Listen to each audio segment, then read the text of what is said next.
everyone. So this continues our discussion on the assumption family of critical reasoning. We have previously covered assumption and strengthen. And this sort of builds on, at least the weekend topic, this builds on whatever we had discussed in the assumption videos. So if you haven't already watched that assumption video, I would recommend that you start there and then come and do this topic. So without much ado, let's get started. So weekend, right? As the name suggests, right? We are looking for an option that attacks the argument. So we already understand that an argument is a conclusion built on top of some premise statements, right? We can imagine it to be a structure. So conclusion is the roof and premise are the pillars of support. For example, there are two premise statements in support of that conclusion. And then we had discussed assumption. So assumption is that foundation on which the argument rests. So they are not explicitly stated in the argument. They are very critical for the argument, right? They form the foundation of the argument. They're not explicitly stated. So in this analogy, assumptions are those foundations which are beneath the surface, not visible to the naked eye, right? So when you are attacking this structure, right? So you either make an attack on the premise, on the pillars of support. So on the premise would mean you show, some option shows that whatever data is given to support the conclusion, whatever factual information is given to support the conclusion, this option disputes that. This option discredits that piece of information, shows that piece of information to be false. The argument will go for a toss, right? Or the correct option can also attack the assumption underlying the argument. So any option that shows that whatever assumption that the author has made is incorrect, that option will weaken the argument. So if you look at assumption questions, we are looking for an option that is absolutely necessary for the conclusion, without which the conclusion won't stand. And when you are looking at weakened questions, you are looking for an option that makes an attack on that assumption, right? In most cases of weakened questions, the correct option will actually be attacking the assumption in the argument. Because otherwise the question becomes easy. And we'll see some questions in which the correct option is actually attacking the premise. And in those questions, it becomes easier to spot the correct option, right? So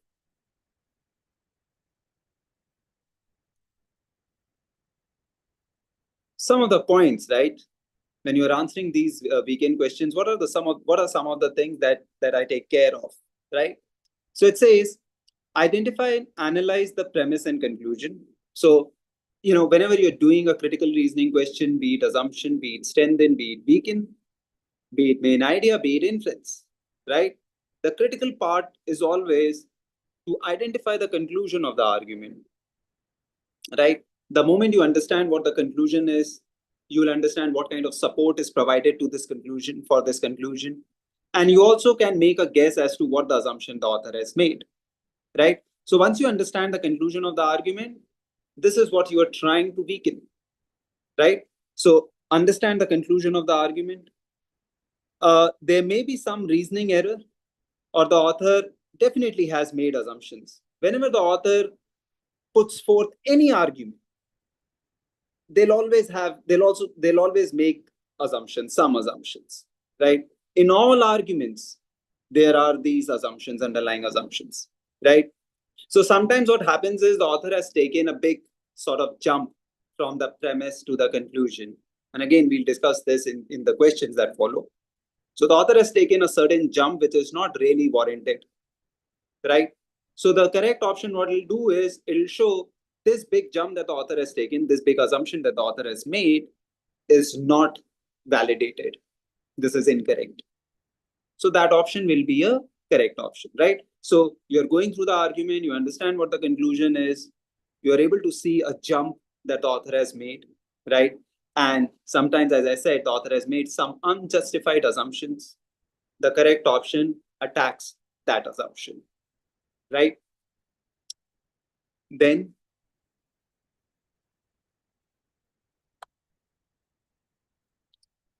the information given in the options is accepted as given even if they include new information. So obviously, when you are going out there to attack an argument, right, you can't be using the same information as in the passage. Obviously, you will have to find new piece of evidence that attacks either the premise or the assumption, right? So whatever new information is given in the past in the options, that's taken to be true, right? This information is true. And we have to check if this information is true, does it weaken the argument? Does it attack any assumption? Does it attack any premise, right? So whatever information is given, right, in the options that is taken to be true, we don't suspect it. Much like when we were doing strengthened questions. In strengthened questions, we were looking for information that provides additional support to the argument, right? And whatever was given in the option, we take it to be true. Okay. So if you look at this diagram, and I draw this diagram in all my videos. So what it shows is the flow of information is from the option to the passage, in the sense that whatever is given in the option is assumed to be true. And then we are checking whether this attacks the argument, and therefore I put a dash on this arrow, upward arrow, right? It has to attack that information, the correct option, right? So focus on the conclusion, identify any big gaps in the argument. The correct option will have new information that will exploit that gap. Okay.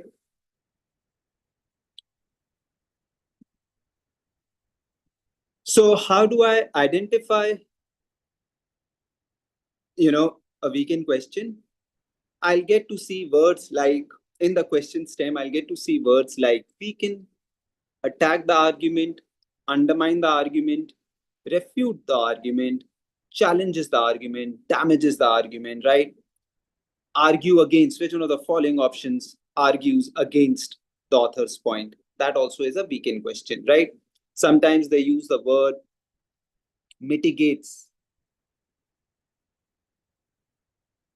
the effect of the author's argument. So mitigates, again, lessens the impact of the argument. Or sometimes you may see, very rarely though, but yes, you may see something like qualify. Qualifies the author's argument. Qualify would again mean lessens the impact of the author's point, right? A weakened question. So since how we approach critical reasoning questions many a times is we eliminate the incorrect options, right? So what are incorrect options in a weakened question? Not necessarily an option that strengthens the argument. Anything that strengthens the argument, for sure, it will be an incorrect option. If you see any option that strengthens the argument, will be incorrect. But it could be a neutral option also, something that has no impact on the argument. Even that option will be an incorrect option, right? So the incorrect options are the ones that do not weaken. They could either strengthen or completely irrelevant or no impact on the argument, right? Then, right. So essentially what we are saying is we can weaken an argument by attacking the premise, showing that the premise is factually incorrect, or showing that the conclusion does not necessarily follow even if the premises are true. And this is basically attacking an assumption. This amounts to attacking the assumption. And we'll see how.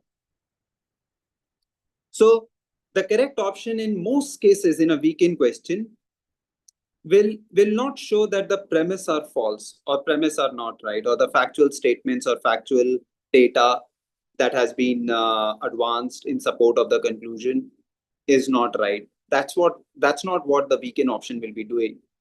they'll show even if this data is true, even if this fact is true, even if that premise is true, the conclusion does not follow because the author has made a faulty assumption, an incorrect assumption. So despite the data being true, the conclusion does not follow, right?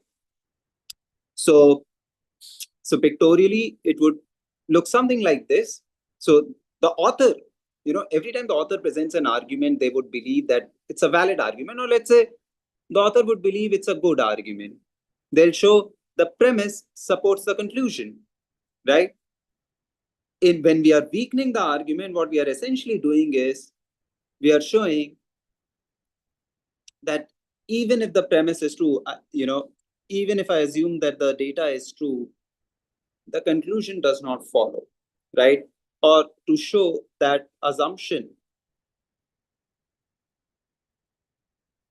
is incorrect. So this is how we are weakening the argument, right? So we'll discuss some weakening scenarios, right?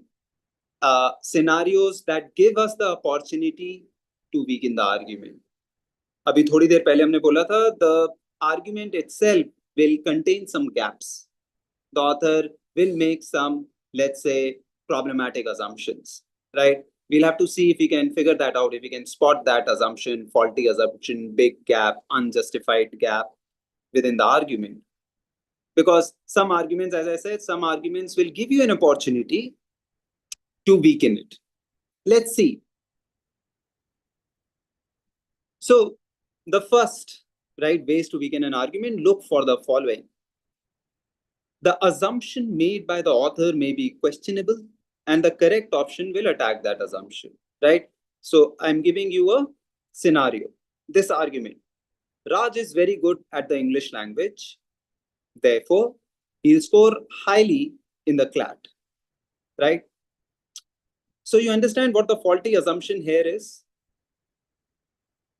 So we understand in the Clat itself, right? There's test of GK, current affairs.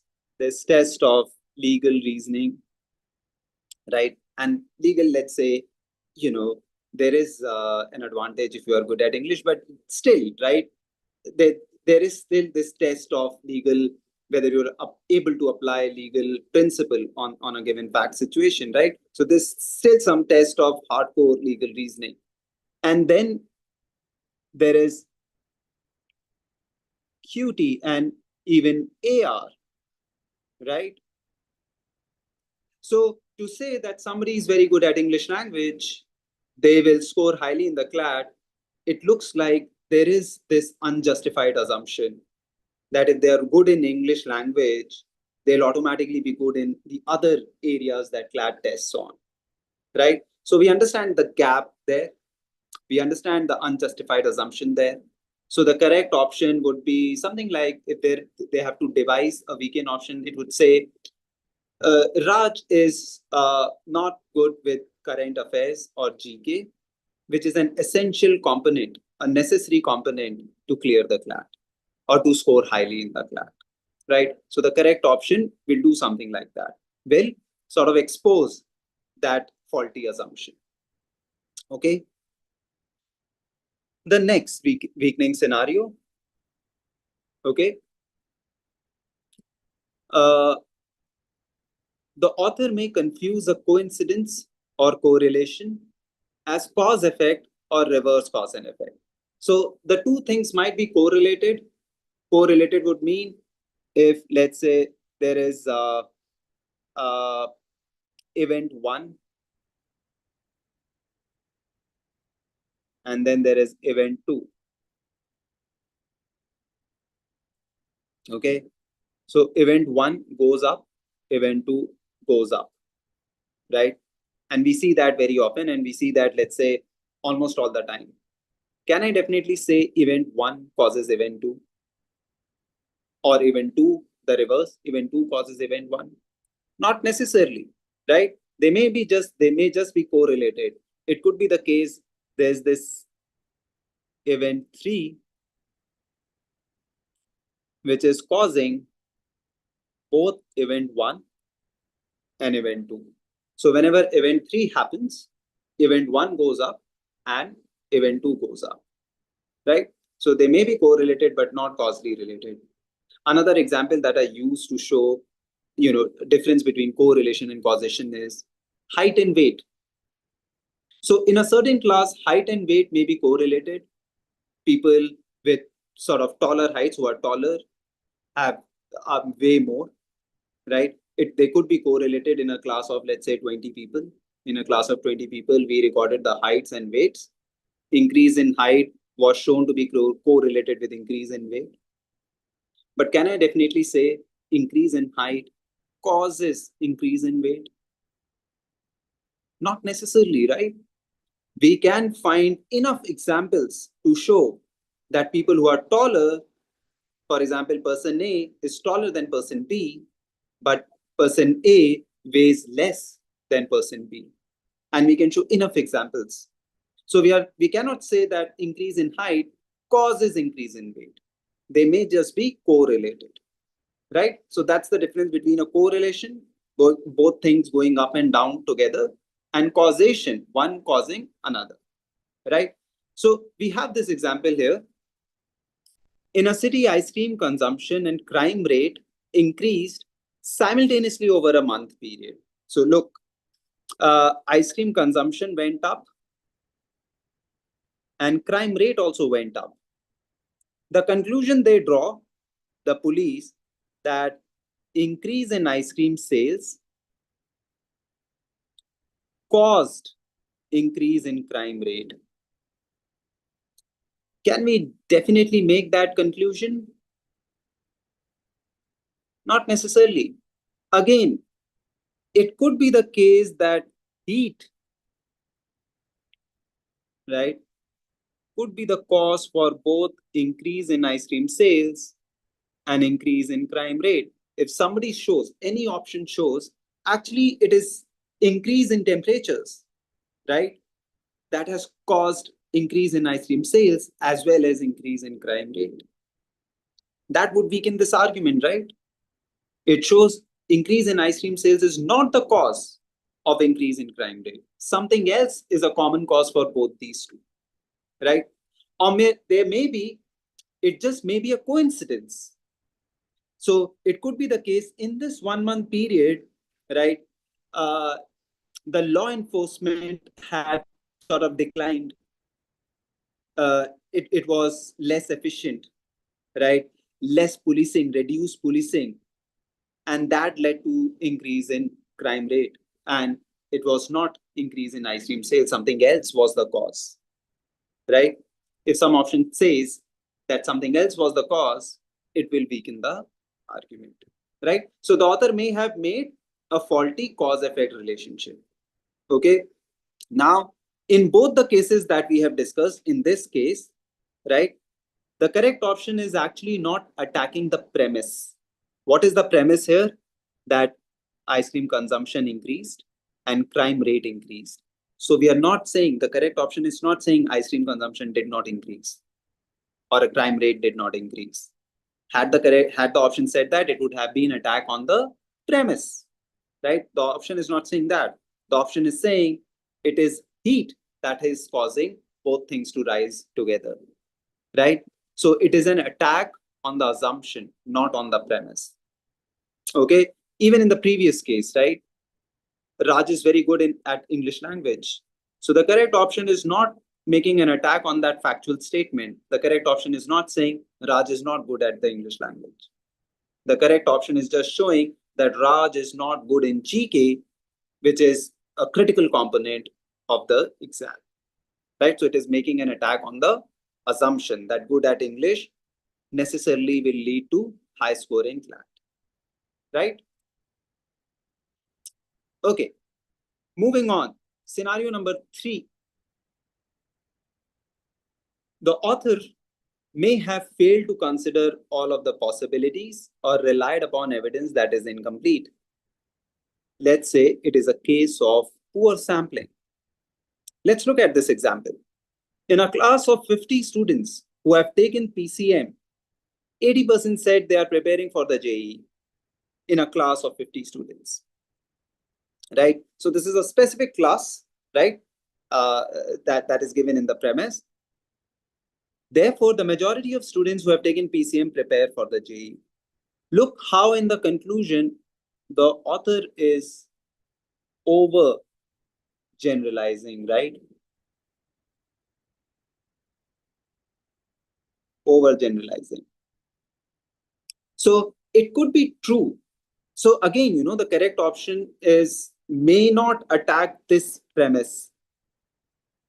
The correct option could say, similar proportion of students or similar behavior was not seen in most other PCM classes.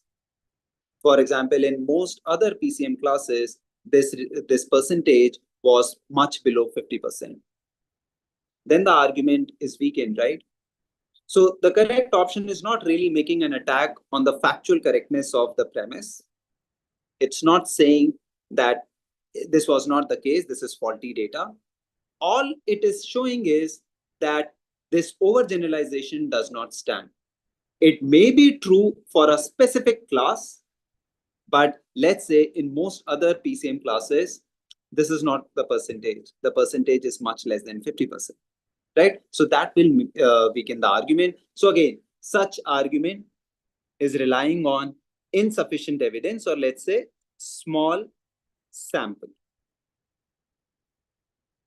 So that gives us an opportunity to weaken such arguments. Okay. Then finally,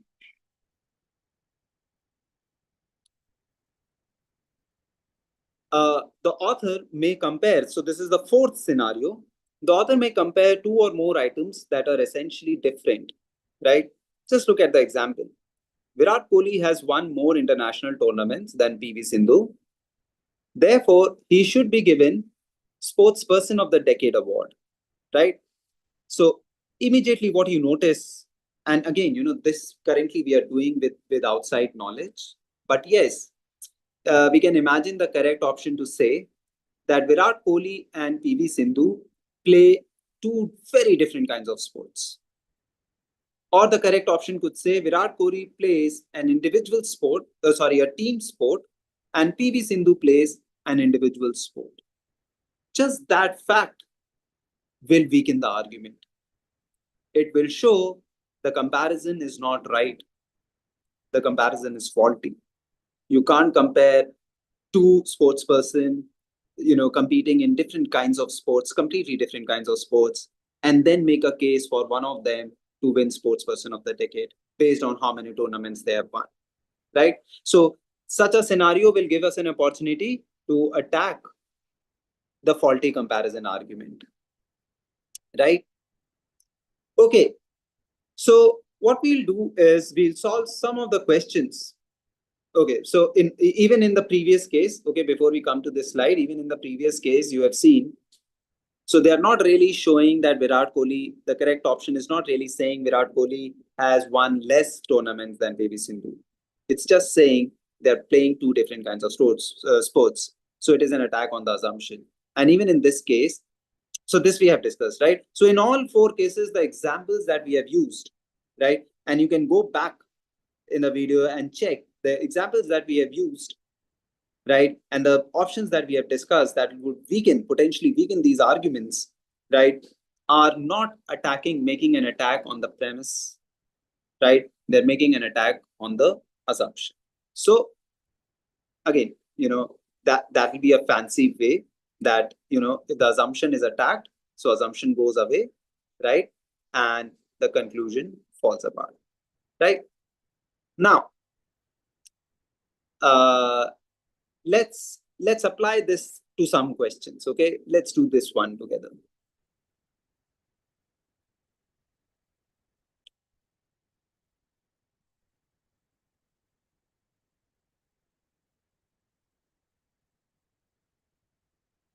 All right. So this one says a language is most easily learned when it is in tune with the social context. Okay. To teach an Indian child in English at the primary stage strengthens distinctions of class. So this obviously is a negative thing, right? If it sort of creates class divisions or it reinforces class divisions, then it is a bad thing, right? So class and status, and warps the mind. So warps the mind would mean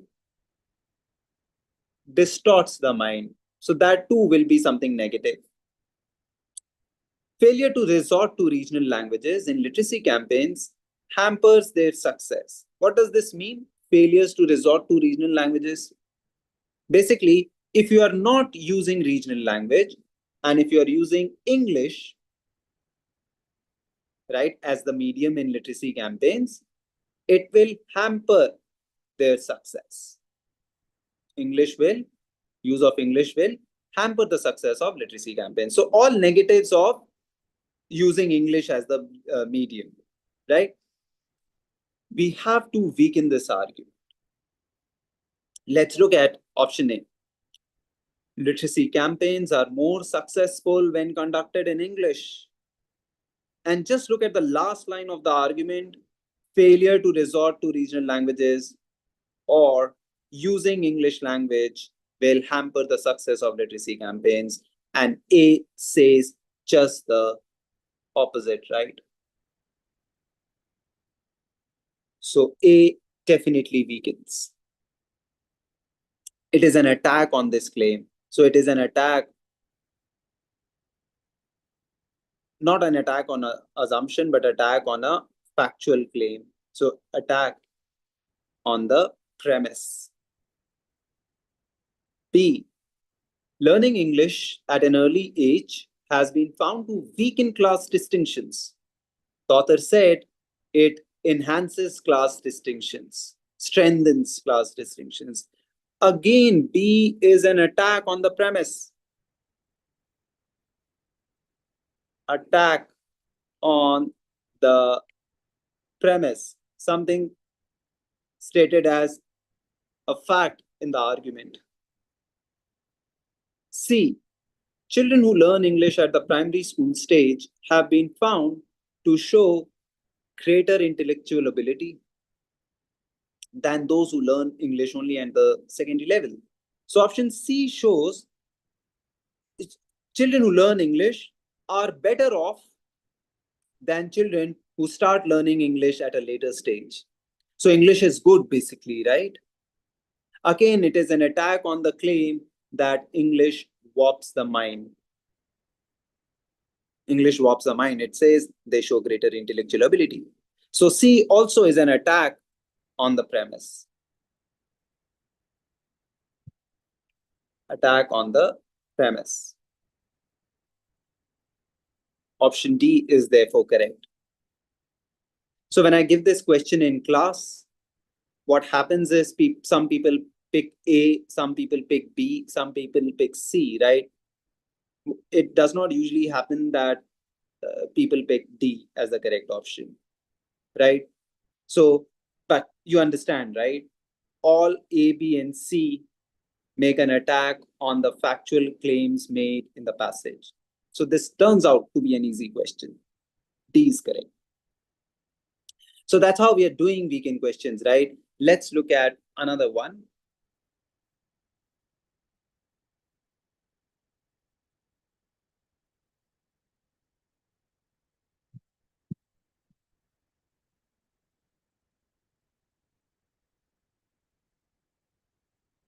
Okay. So the extent to which society is really free can be gauged by its attitude toward artistic expression. Okay. Freedom of expression can easily be violated in even the most outwardly democratic of societies. So freedom of expression can easily be violated even in the most democratic of societies. And then the author gives us a scenario. Just look at the scenario. When a government arts council withholds funding from a dance performance that its members deem obscene, the voices of a few bureaucrats have in fact censored the work of the choreographer, thereby committing the real obscenity of repression. So when you are saying some dance performance Okay. Second. So when you are saying some dance performance is obscene, right? Obscene. What you are doing is you are censoring the work of the choreographer, and that amounts to actual obscenity of repression. So you are committing an act of repression, right? Which of the following, if true, would most seriously weaken the argument? Let's go through the options and discuss each one of them. Members of Government Arts Council are screened to ensure that their beliefs reflect those of majority. So basically, what this option is telling us is that these members of the council who are, you know, what who the author is saying that they are censoring, they are committing an act of censorship against the choreographer. These members share beliefs with majority. So whatever they are thinking and believing and sort of reckoning, it's a shared belief even amongst majority of citizens. Does it attack the argument? So it's like saying, if the author is saying these bureaucrats are, violating freedom of expression, one option says majority thinks that they are not. Does that weaken the argument? Actually, no. Because the author's argument is not dependent on majority view. Even if the majority thinks that council is right, the author's argument still holds. So majority view can't be used to attack an argument. कि majority जनता ये सोचती है, therefore it is right. Okay, the author's argument does not get weakened if we are showing that majority believes or majority and this council have shared beliefs. They also think it is obscene. So A does not weaken, A is out. B, the term obscenity has several different definitions that should not be used interchangeably for rhetorical effect. So, and how does this option sort of starts looking sort of appealing is the author has in fact used obscenity in two different ways. One, the dance performance is obscene. The committee members were saying, Arts Council. The author is saying that you are, you are not giving funds to this dance performance, or you are not allowing this dance performance on the stage. That is obscenity, right? If one option says these two are two different ways to use obscenity, does that really weaken the argument? It would have weakened the argument had the author created some confusion in the mind of the reader. Ki obscenity, ye wali obscenity or this obscenity, the author is treating them to be the same. So it does not really create any confusion in the mind of the reader, right? Reader as in us. The author clearly distinguishes between the two. You are reckoning the dance performance as obscene. That's not obscene. You are imagining it is obscene. What you are doing, not allowing the performance to be staged, that is obscene, right? So these two words have been used in two different contexts, and the author creates a distinction between the two. It does not create any confusion in the mind of the reader. So this option is irrelevant. It does not attack the author's argument. Okay, so B is out. No impact on the argument. Okay. C, failing to provide financial support for a performance is not the same as actively preventing or inhibiting it. And this option is interesting, right? Just a second. This option is interesting.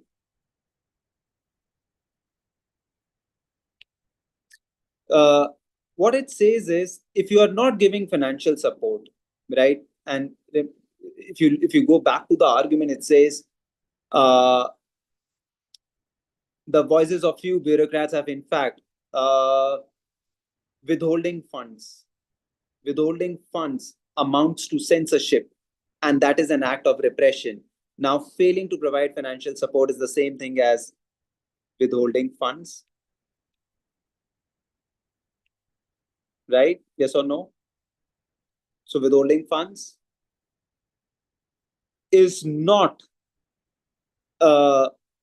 actively preventing or inhibiting it, would be censorship, right? Author कह रहा था, if you are not giving funds, if you are withholding funds for this performance, you are committing an act of censorship. Option C says if you are withholding funds, it does not amount to active prevention or censorship. Now, this option again makes an attack on the premise. So any option that makes an attack on the premise of the argument will obviously weaken the argument. Look at D. The council's decision could be reversed if the performance were altered to conform to public standards of appropriateness. Now, what this option is telling us is, council will reconsider its position. They will reverse it, in fact.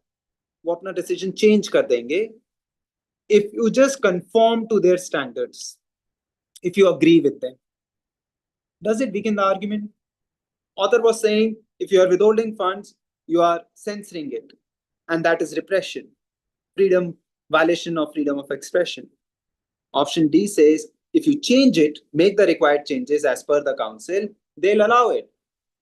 So it actually strengthens the argument. It reinforces the case, right? That they're withholding funds on this basis, right? So D actually strengthens the argument and not attack. C is correct. All right. Let's do another one.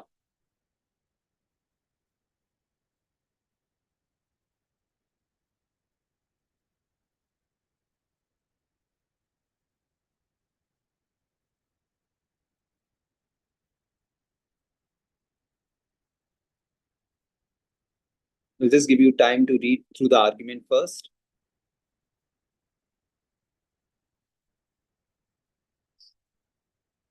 Okay.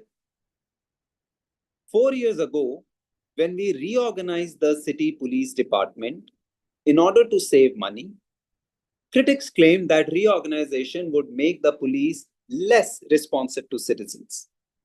Who claimed this? Critics. Okay.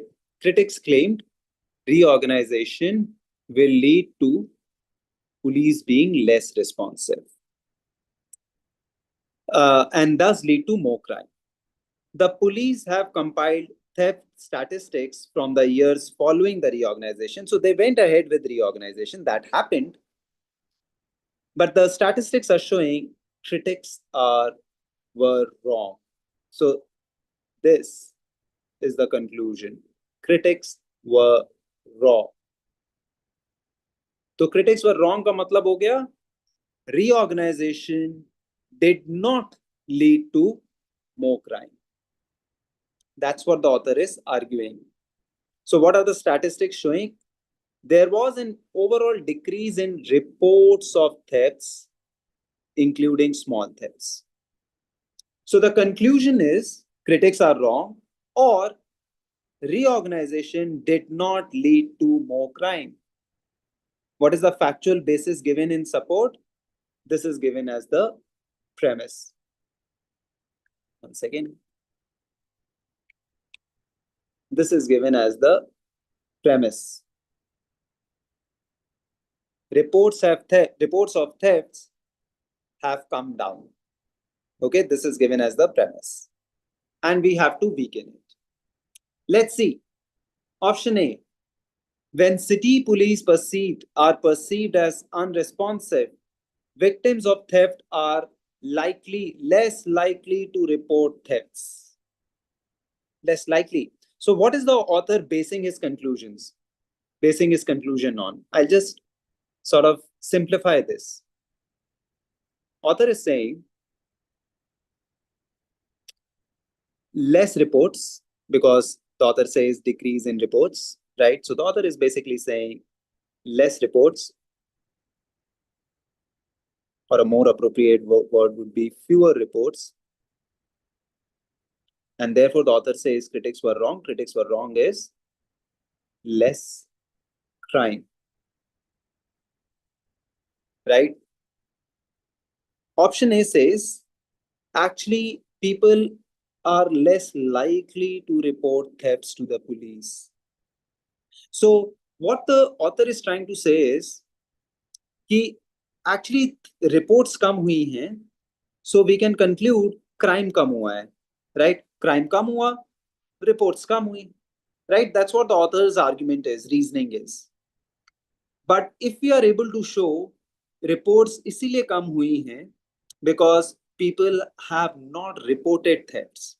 I'll give you an example. For example, earlier,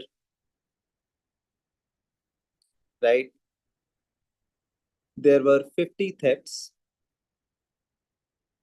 and reported were 50. After reorganization, I'm just writing RO reorganization, there were 50 thefts, or let's say 60 thefts. Let's take an extreme case, and reported is 40, right? What is the author looking at? The author is looking at this number 40 after reorganization and saying less crime. Is it really less crime?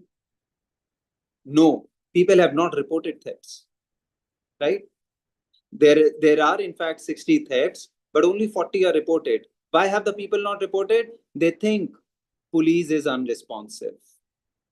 So there is no point reporting thefts, right? So just based on the reports, we can't say that the crime has declined or crime has increased. And A attacks that assumption. Assumption क्या है कि reports are an accurate representation of actual crime. That's the assumption. A attacks that assumption. Shows these reports cannot be trusted because people are not reporting thefts because people think the police is unresponsive, right? So this attacks the argument. Let's look at some of the other options to see how the test maker creates traps. Okay, let's look at B. The mayor's critics generally agree that police statistics concerning crime reports provide the most reliable available data on crime rates. If reports are very reliable, most reliable, then it strengthens the argument, right? Because the author is basing his conclusion on these reports. B is out. It strengthens the argument. C. In other cities where police departments have been similarly reorganized, the number of reported thefts have generally risen through reorganization. And this looks like a very attractive option. In fact, many people mark C as the correct option. Just look at C. In other cities where police departments have been similarly reorganized, the number of reported thefts have generally risen following reorganization. But I'll tell you why this is incorrect. Firstly, what happens in other cities may not be relevant to the mayor's city. हो सकता है बाकी cities में thefts increase हो गई, but mayor की city में increase नहीं हुई. So mayor could very well argue that, okay, boss, it may be true in other cities, it's not true in my city. So my argument does not get weakened by this fact. Firstly, so that is to say C is not a good option. Secondly, it still talks about reported thefts. हो सकता है reported thefts बढ़ी हैं, but actual thefts we are not sure कि कम हुई हैं या ज़्यादा हुई हैं. Right? Again, it's not really a comment on actual crime. It's a comment on reported crime. So C is a weaker option. In fact, it is not weakening the argument. A is still better. Remember, C is showing कि बाकी cities में बड़ी हैं. It may not be, even if that's the case, mayor could very well argue कि मेरी city में नहीं बड़ी. Okay, so C is irrelevant. D, the mayor's reorganization of the police department failed to save as much money as was intended to save. This is again irrelevant to the argument. Core argument क्या है? Less reports, less crime. A shows less reports does not necessarily convey less crime. It could be the case. It is the case people are not reporting crime. A weakens the argument. All right. Let's do this one. So in fact, in the previous case, I just wanted to highlight कि उसके पहले के जो दो examples हमने करे थे वहां पर there was an attack on the premise. In this case, option A is an attack not on the premise. A ये नहीं कह रहा कि there was no decrease in reports. A is not showing that. A is not saying this fact is incorrect. A is making an attack on the assumption. What is the assumption there? Assumption is reports accurately, or reports are an accurate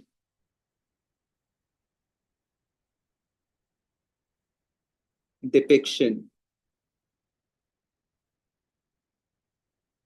actual crime. A makes an attack on that assumption that reporting does not depict the actual crime. People are less likely to report in some cases. Right? So that is A is an attack on the assumption, not an attack on the premise. Let's look at another sort of question jahan par there is an attack on the assumption. With this, I think it will give you some hint on the correct option in this question. The correct option is making an attack on the assumption. Just go through this one.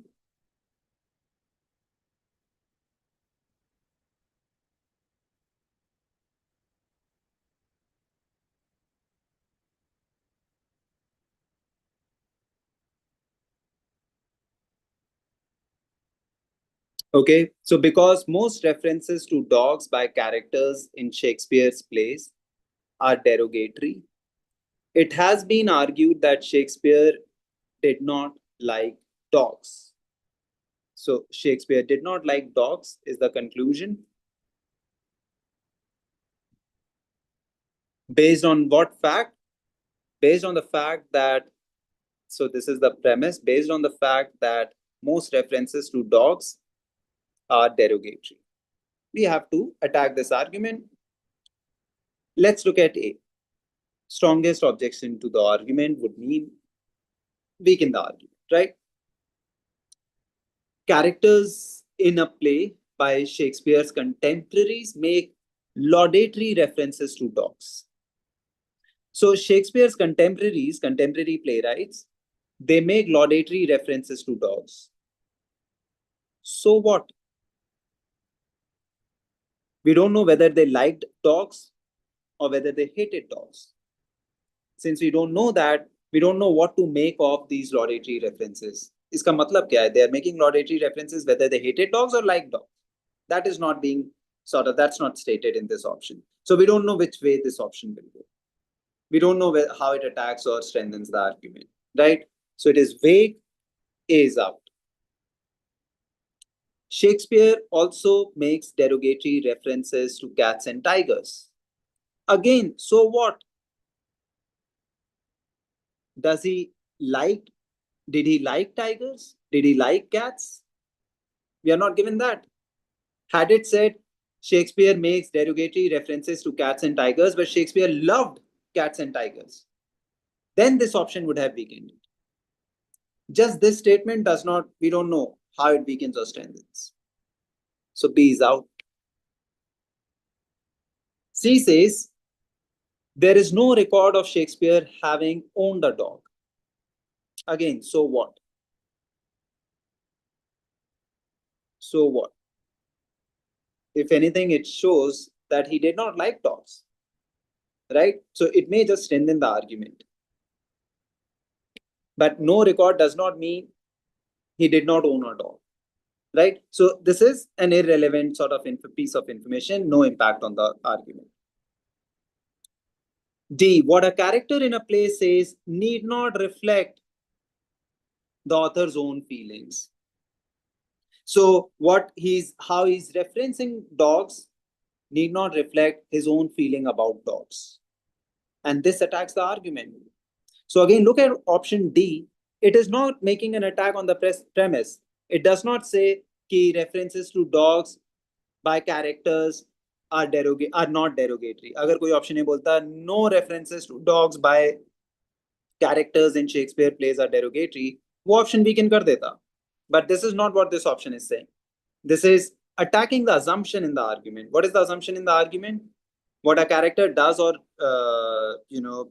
says in a play does not reflect the author's feelings. So D is correct. The characters making the derogatory references are the minor ones. Again, so what if they are minor ones? Maybe the author is expressing their attitude, their feelings through these minor characters. Maybe that's the case. So again, E has no impact. Okay, so option D here is correct. So again, like the previous question, it attacks the assumption. Attacks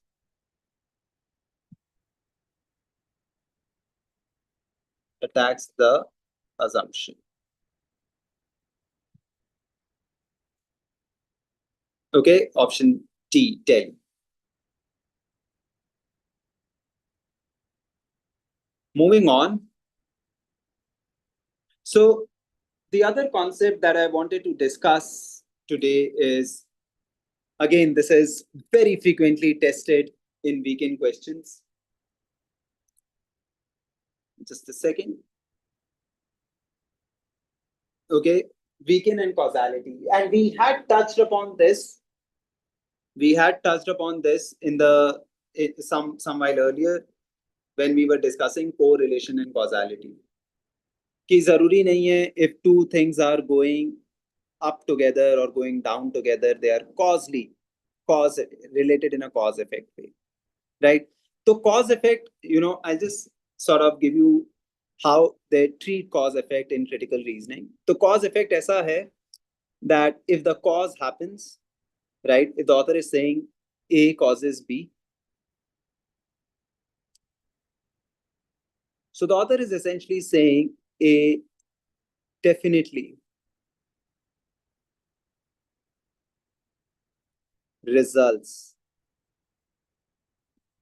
in B, right? So basically they're saying every time A happens, B will happen. A is the cause, it triggers B, right? This is what the author author is doing when they are stating a cause-effect relationship. It's very definitive, right? और correlation इतना definitive नहीं है. Correlation जैसे मैंने height और weight का बताया था, it's not always the case that increase in height and increase in weight is sort of increase in height causes increase in weight. They may be correlated in a sample set. So cause effect is a very definitive assertion. How do we weaken a cause effect relationship? One way to weaken is finding an alternate cause to the effect. So, and we discussed this, right? We discussed this. For example, A causes B, right? If an option says, and let's say this is the author's claim, A causes B, and there is an option that says C causes B, that will weaken the argument. We can see this through an example, right? For example, two people are shown, or in a sample of 50 people, it was shown that hypertension people with hypertension also had diabetes. So hypertension up, diabetes up. All 50 people had hypertension, all 50 people had diabetes. On that basis, the conclusion is drawn, hypertension causes diabetes. Right? That conclusion is drawn. So the author is assuming every time a person develops hypertension, they'll immediately or later, eventually they'll develop diabetes, because hypertension is the cause, diabetes is the effect. Now, if there is some option that says, actually, there is a genetic disorder that causes both hypertension and diabetes. And this is a very similar example to what we discussed earlier, right? That there is a genetic disorder, right? Some genetic disorder that is causing both hypertension and diabetes. That will weaken an argument, right? It introduces an alternate cause for diabetes. It shows it is not hypertension that is causing diabetes, it is something else. So if a person develops hypertension, it is not necessarily the case they will develop diabetes, right? Yes, if the person has this genetic disorder, they'll develop both things. So an alternate cause will weaken the argument. Every time the author is drawing a cause-effect relationship, the option presents an alternate cause that something else is the cause that will weaken that relationship. The other way to weaken this sort of cause-effect is, right, show that even when the cause occurs, effect may not occur. A happens, B does not happen. There was hypertension in 25 other people, but they did not contract diabetes, ever. So if I'm able to show some people who contracted hypertension, assuming that the author is drawing this conclusion, hypertension causes diabetes. If I'm able to show 25 people who had hypertension but did not contract diabetes ever, or if I'm able to show there were people who had diabetes, but they did not any point in time in the past had hypertension, that again will weaken the argument, right? Effect occurs, cause did not occur. And one other way to weaken this argument is hypertension causes diabetes, is to show that it is actually diabetes that causes hypertension. So again, in a group of those 50 people, both were diagnosed, right? They were diagnosed with both these diseases, hypertension and diabetes. The author draws a conclusion, hypertension is causing diabetes in these people. If somebody comes up with a fact, you know what, actually hypertension happened, diabetes happened before hypertension in these patients. Will it weaken this argument? The original argument is this. I'll just highlight it in red. This is the original argument.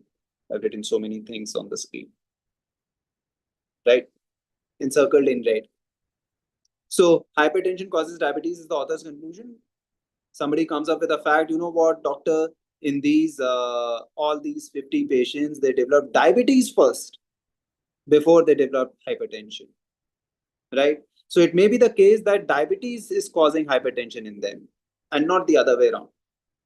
So that will also weaken a cause-effect relationship, the reversal of cause and effect. So these are the 4 ways and very frequently tested in weekend questions. Weakening a cause-effect stated in the argument. So we have shown this pictorially. Also, I'll just clear the screen. So previous one, so this is the cause-effect, right? If somebody shows an alternate cause, that will weaken the argument, that will weaken the cause-effect. If some option shows cause happened, the effect did not happen, that will weaken the argument. Or the effect happened, cause did not happen, that will also weaken the argument. Or some option that shows actually cause and effect are reversed. It is the effect that is the original cause for the stated cause, right? So that will also weaken the argument. 4 ways you can sort of weaken a cause-effect relationship. Okay, let's do this question.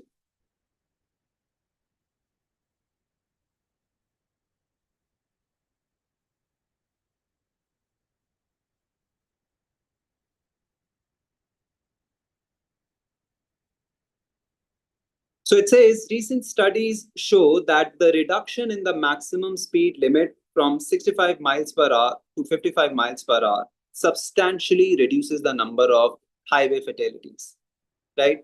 So if we reduce the speed limit from this to this, it will reduce the number of fatalities, right? So basically, they are attributing as the cause the speed limit, right? This 65 is being shown as the cause. If we remove this cause, bring it down to 55, the effect will go. This is what the argument is. And we have to check as to which of the options is correct. In option E, this is a comma, not a full stop. Okay. All right, let's look at the options. A says most fatal car accidents occur at night. Okay. Again, occur at night does not really mean caused by darkness. It does not mean that. They occur at night would be irrelevant to the argument, right? Whether they happen in the night or not, it could be the speed at play. 65, going at 65 could still be the reason. So it does not really weaken the argument. B says most accidents occurring at speeds between 45 and 55 are non-fatal. So 45 and 55 is below 65, right? So it strengthens the argument, right? If you are driving 45 in the range of 45 and 55, the fatalities will not increase, it will come down. So it strengthens the argument, does not weaken it. B is out. Few fatal accidents involve only one vehicle. Okay, so what? They may be going at great speed and that's the reason for their accident. But anyway, it talks of only few fatal accidents. So it is again irrelevant. Option D. Prior to this reduction from 65 to 55, 97% of fatal accidents, which is like a vast majority of accidents, occurred below 45. So do you think the fatal accidents, the cause was 65? So basically this option is saying it is not 65 that is the cause. Something else is the cause, right? Because most accidents were happening below speeds of 45. So the reduction has no role to play. Something else has caused this reduction. It introduces an alternate cause.